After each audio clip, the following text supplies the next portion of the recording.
Punglinya berapa persen? Gimana? Punglinya berapa persen? Ya. Hah? Ngaku Pak Herman. Enggak, tadi kan saya bilang Pak. Bapak jawab pertanyaan saya aja. Jadi Bapak juga mesti ajarin saya supaya nggak ada pungli lagi di sini gimana? Ya? Setuju. Nah, setuju kan? Kalau Tapi ngomongnya Bapak di depan forum besok izin saya nggak keluar semua Pak. Bapak lapor sama saya Pak, lapor saya ya. Lapor saya ya Pak ya. Kalau bisik-bisik berani ya. Lapor kalau saya di forum. ya. Pak, telepon saya 0811 22 4235. 0811 22 4235. Mungkin ada tambahan sedikit aja 1 menit. Mohon maaf. Jadi tadi juga Pak Menteri kan mengatakan bahwa mau mereduce cost. Kalau kita lihat dari komponen cost, dari 100% itu 20%, 17 sampai 18% itu dipajak. PPHTB, PPN, PPH, PPN memang FRPP tidak, tapi yang di Jabodetabek kena PPN. Padahal itu rumah sederhana. Jadi 17 sampai 20% ada di pajak, 7 sampai 8% itu ada di karena izinnya terlambat, akhirnya kita bayar bunga. Jadi sisa yang sebetulnya untuk pembangunan itu cuma 75%. Dari 75% untuk tanah itu 40%. Untuk infrastruktur kira-kira 15% dan untuk bangunan kira-kira 55%. Sehingga kalau mau di-reduce cost-nya yang mana, misalnya pajaknya hilang, maka dia tinggal 80%. Izinnya dipercepat, maka dia tinggal 70%. Tanahnya diambil dari tanah sitaan, maka sebetulnya cost-nya ini cuma 40 sampai 55%. Nah, ini yang supaya bisa dilihat mana yang mau dibuang. Langsung aja Pak ya. Saya justru mau kasih contoh, berdiri ya Pak, berdiri ya Pak. Ya. Saya mau kasih contoh, doain saya lah, bagaimana tanah-tanah sitaan ini ataupun tanah negara bisa sebagian menjadi milik rakyat. Karena saya udah pelajari itu Pak, walaupun belum sedetail Bapak, jadi saya senang dengarnya. Ya, jadi tadi kan tanah 40% ya Pak? Ya 40% dari 75%. Karena kita kan dari 100 diambil dulu di pajak. Ya, berarti 40 dari 75%. Iya. Berarti kira-kira 55%. 30% Pak. 30%, pajaknya 20%, lalu Ya. bunganya. Jadi kalau komponen tanah sama pajak sama izin beres. Iya. Itu kita tinggal sisa tinggal 60%, 50%. Bapak jadi pengusaha udah berapa lama? Saya dari tahun 83, malu kalau ngomong. Oke. Punglinya berapa persen? Gimana? Punglinya berapa persen? Ya. Hah? Ngaku Pak Herman. Enggak, tadi kan saya bilang Pak. Bapak jawab pertanyaan saya aja. Jadi Bapak juga mesti ajarin saya supaya nggak ada pungli lagi di sini gimana? Ya? Setuju. Nah, setuju kan? Kalau Tapi ngomongnya Bapak di depan forum besok izin saya nggak keluar semua Pak. Bapak lapor sama saya Pak, lapor saya ya.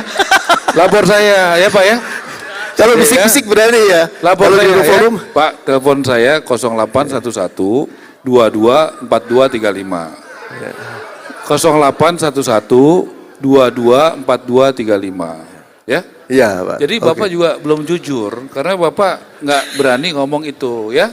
Jadi nanti Bapak tolong sampaikan ke saya. Di Indonesia ini repotnya kita ngomong yang benar itu minta maaf atau nggak berani Pak. Ya, maaf nih sejujurnya begitu. Repot kan? Nah, jadi Pak, ini dua orang ini lebih berani dari saya sebenarnya Pak. Cuma dia lagi ngerem dulu gitu ya. Nah, jadi Pak, tolong ya teman-teman ya. Udah jelas ya niat kita, komitmen kita. Tolong aku dikasih tahu. Ya. Kalau yang buat punglinya berapa, Bapak belum lagi ngomong yang efisiensi Pak. Ya. Ini terakhir Pak, kalau Pak Prabowo bilang sama saya, APBN itu kebocorannya 40%. Ngeri nggak Pak? Ya. Nah, ini Pak Prabowo yang bilang, kita berapa kali dari Hambalang, Dari Akmil itu aja diomongin, betul nggak Pak Fahri? Tolong dong bantu kita. Kan pengusaha yang tahu mesti store ke siapa, betul nggak? Kan yang nyetor pengusaha. Benar nggak? Coba lihat muka saya, benar nggak? Iya betul. Nah ya, jadi Kita seneng ya Dok. Ya. Menterinya sama wakilnya gede-gede, coba kita lihat. ya Pak, jadi kalau boleh Bapak bantu Pak. Pasti, Negara pasti, ini Pak. lebih baik. Kenapa ujung-ujungnya Pak? Kalau kos-kos ilegal itu kita hilangkan, yang untung kan rakyat Indonesia Pak. Pasti. Betul Pak. Jadi Bapak tolong kalau mau berubah, ayo deh kita berubah jangan setengah hati, tapi sepenuh hati ya. Jangan tanggung berubahnya. Dan Saya nggak mau dengar Pak terakhir ya, maaf. Saya nggak mau ngorek-ngorek masa lalu ya. Yang masa lalu udahlah ya gitu ya. Saya mau bicara ke depan. Itu ya. Itu aja. Jadi yang masa lalu non performing loan untuk rumah sederhana Pak, itu paling kecil. Jadi karena itu rumah dia satu-satunya, dia nggak mungkin nggak bayar. Jadi kalau tanya BTN, NPL-nya paling kecil tuh rumah sederhana. Pak, itu saya setuju Pak. Makanya saya bilang di RUT BTN, bagaimana dari 300.000 jadi 1 juta. Apa yang saya harus lakukan? Salah satu nanti motor besar saya adalah BTN. Makanya saya udah ketemu di RUT, di RUT. Apa yang bisa saya bantu supaya kau bisa 1 juta? Kan gitu. Itu aja tanya di RUT-nya itu. Nanti ketemu sama saya dia mesti jelaskan 1, 2, 3, 4. Kita bantu. Kita nggak mau so tahu kok. Kalau memang udah ada yang bagus, bermanfaat, kenapa enggak? Kan BTN akan jadi bank besar. Ngapain lagi mesti korporasi segala macam, urus aja ini. Kalau bisa 1 juta rumah 1 tahun, tugas saya akan banyak terbantu oleh BTN. Nah BTN tapi saya harus bantu dulu, apa masalahnya? Jadi kita saling bantulah. Bapak bantu saya mencapai tugas dari Pak Prabowo, saya bantu Bapak mengatasi kesulitan Bapak. Enak kan begitu Pak?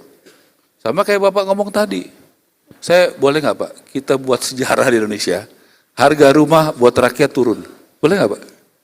Saya berdoa sama Tuhan, semoga saya dikasih kesempatan melakukan itu Pak. Harga rumah di Indonesia bisa turun. Boleh nggak gitu Pak? Ya? Ya kan Pak? Boleh nggak itu dijadikan tekad kita bersama Pak?